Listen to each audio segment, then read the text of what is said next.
Another index to calculate using QGIS or any kind of GIS software, remote sensing software that is commonly done, is the Soil Adjusted Vegetation Index, SAVI.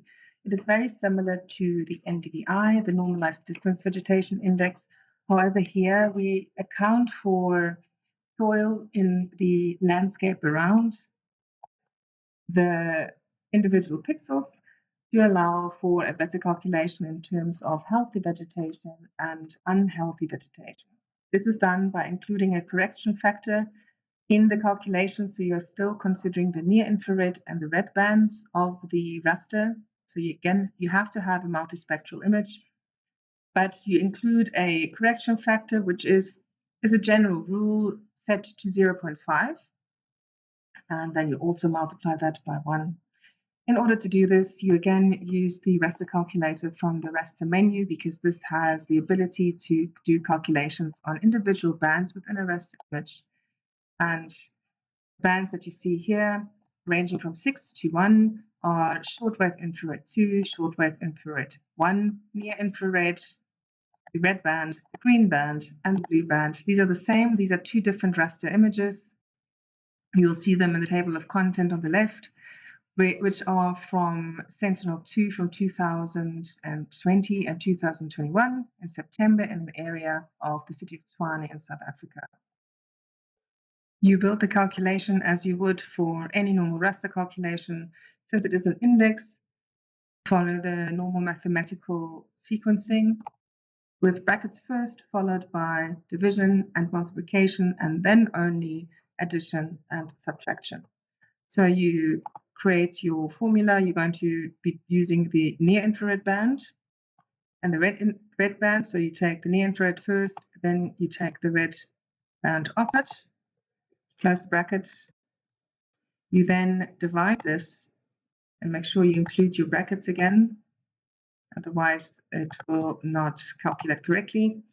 So you then take again the near-infrared. This time you add the red band and you add the load or the correction factor, which is L, which in this case is 0.5 as the general correction factor used for other land cover classes. So you just type that in, so that's it. In addition to this, you have to multiply this by 1 plus the correction factor. So again, make sure you include your brackets so there's no ambiguity or possible error in how you do your calculation. You then multiply that by L plus 1, so it's 1 plus 0.5 comes to 1.5. I'm just going to create an on-the-fly raster, so a temporary file. I'm going to use the layer extend of my input data. So you selected layer extend. It automatically populates the rows and the columns, and always make sure you use the correct coordinate reference system.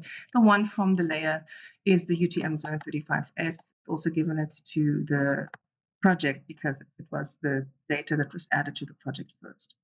So that is your calculation there on the SAVI, how to do the calculation. Of course, when you do the addition, as you see here, of the red and the near-infrared, it doesn't really matter in which order you do it. So the third band is actually the red band. And the calculation says you should do near-infrared plus red, but it doesn't really matter since it's just mathematics. You run that and your index will be calculated. To improve visualization, I will simply load a layer style that has been predefined to incorporate the values of the SAVI. So I simply load the style in. This allows me then to symbolize according to the categories that these values are attuned to. So a value close to 1 is healthy, dense vegetation. A value -1 is normally water related, snow, ice, anything like that. And a value close to 0, which is appearing as brown in the image, is normally associated with bare soil. In this case, it also is picked up as an urban area, as you can see on your screen, or the absence of vegetation.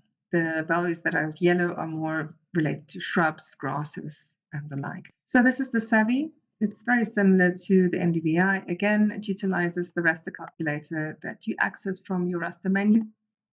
This one in particular, and not the raster calculator from your toolbox, because the capabilities of the two are slight.